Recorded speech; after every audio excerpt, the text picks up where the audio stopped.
নবী কোনো ব্যক্তি না, আসলে নবী হলো সত্তা। আর এই নবীর নূর দ্বারা বা এই নবীর মাধ্যমে সকল মানব জাতির সৃষ্টি। তো সুতরাং নবীর দ্বারা যেহেতু সৃষ্টি, নবীর নূরের মাধ্যমে সৃষ্টি, সুতরাং ওই নবী আবার প্রত্যেক মানুষের সাথে আছেন। আবার বলতে পারেন নবীর উত্তর সকল মানুষ।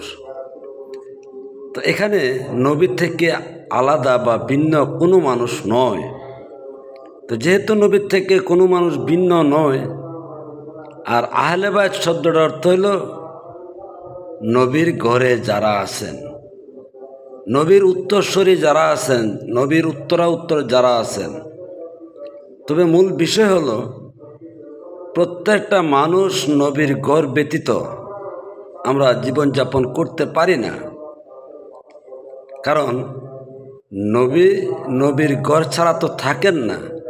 আর প্রত্যেকটা মানুষের সাথে যেহেতু নবী আছেন, তো সেই নবীর ঘরেই বসত করেন। তো শুধু ডিফারেন্স এইটুকু, কেউ মান্যকারী আর কেউ অমান্যকারী।